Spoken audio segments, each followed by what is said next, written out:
The last thing I remember was the screech of tires and a blinding white light, then darkness. When I blinked my eyes open, I wasn't in a hospital. I was lying on a hard wooden bed, staring up at an ornate silk canopy. The air smelled of incense and old wood, and a heavy embroidered robe was draped over me. My name is Clara, a 21st Street Century barista from London. But the reflection staring back at me from a polished bronze mirror was not mine. It was a woman with delicate features, skin as pale as porcelain, and eyes filled with a deep, haunting sadness. Her name, I soon learned from the timid whispers of a serving girl, was Eleanor, a forgotten concubine in the palace of Emperor Alastair. They called this place the Cold Palace. It was a fitting name. It was a desolate corner of the sprawling imperial grounds, reserved for those who had fallen out of the emperor's favor, and Eleanor, it seemed, had fallen further than anyone. She was accused of trying to poison the empress, a crime she was apparently too meek to even contemplate, let alone commit. The evidence was flimsy, a rare herb found in her chambers, but it was enough. She was stripped of her rank, her family was disgraced, and she was left here to waste away. But the Eleanor who had withered in despair was gone. Now, it was me, Clara, in her body, and I wasn't about to just lie down and die. My first few days were a blur of confusion and fear. I had to learn to walk in these ridiculously long robes, navigate the complex etiquette of the court, and understand who was a friend and who was a foe. Mostly, it seemed, everyone was a foe. The guards sneered at me, the other discarded concubines eyed me with suspicion, and the serving girl, a young thing named Rose, was so terrified she could barely speak. But I had one advantage Eleanor didn't: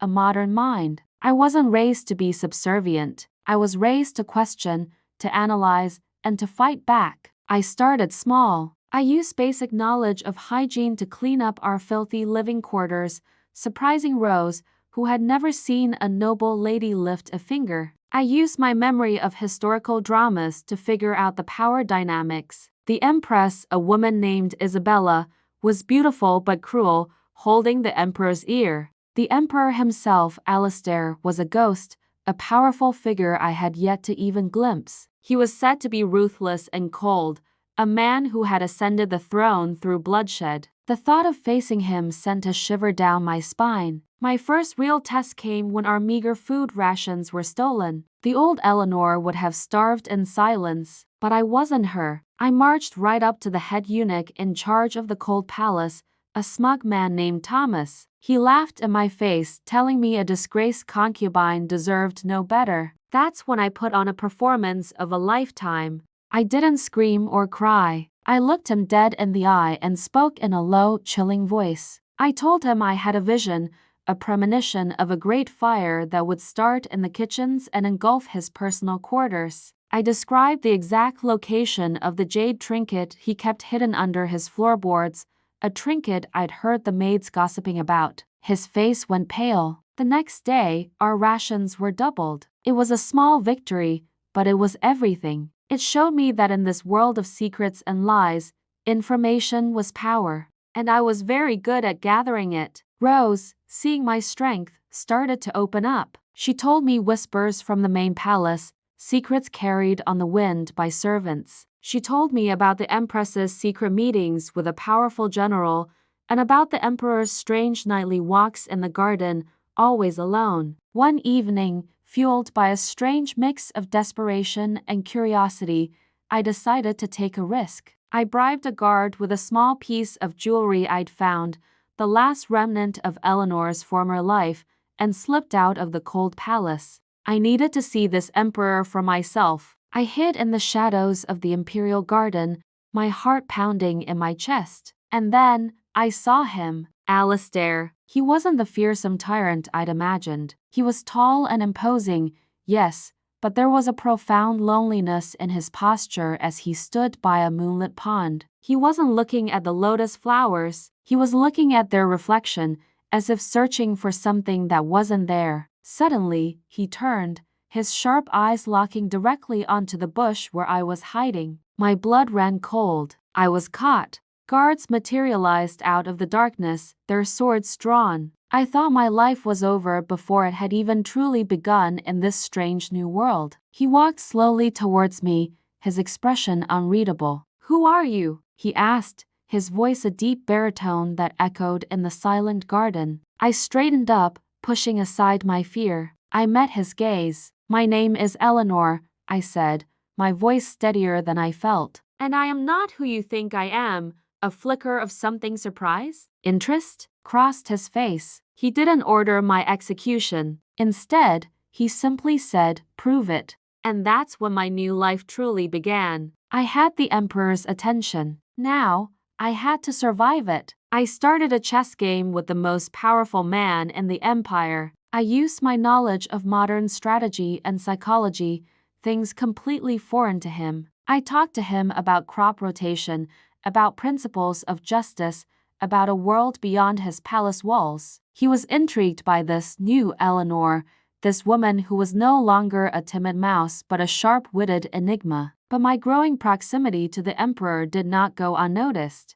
Empress Isabella saw me as a direct threat. The attempts on my life became more frequent and more brazen. A venomous snake left in my bed, poison in my tea, which I only avoided thanks to Rose's sharp eyes. Each time, I managed to survive, and each time, it made the Emperor more protective, drawing us closer. He began visiting the cold palace, not as a ruler visiting a prisoner, but as a man visiting a friend. We would talk for hours, and I saw a side of him no one else did, a man burdened by his crown, trapped by his duty. The real turning point came when a plague began to sweep through the capital. The royal physicians were helpless, relying on outdated and ineffective treatments. People were dying by the hundreds. I knew I couldn't stand by and do nothing. I remembered basic principles of quarantine, of boiling water, of using clean cloths. It was simple knowledge from my time, but here it was revolutionary. I convinced Alistair to let me try. He took a huge political risk,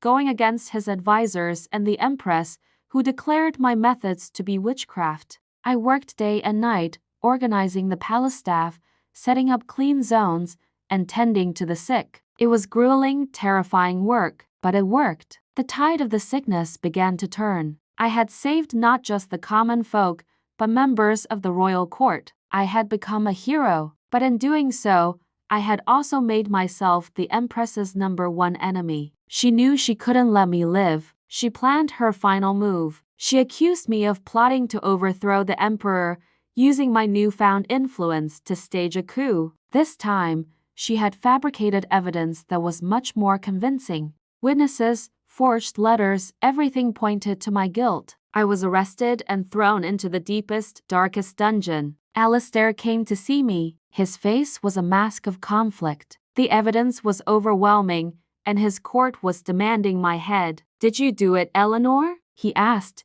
his voice heavy with pain. I looked into his eyes, the eyes of the man I had unexpectedly come to care for, perhaps even love. "No," I said simply, "but I know who did." I finally laid all my cards on the table. I told him everything about the Empress and the General, about their secret meetings, about their ambition to place their own son on the throne. It was my word against the Empress of the nation. But I had one last piece of evidence. Rose, my loyal friend, had risked her life to secure a letter, a secret correspondence between Isabella and the General, detailing their entire plan. Alistair read the letter, his face hardening with every word. The betrayal cut him deeply. The next day, the entire court was assembled. Just as my sentence was about to be read, the Emperor stood up. He didn't just exonerate me. He exposed the Empress and the General. Their plot crumbled before the entire court. They were arrested,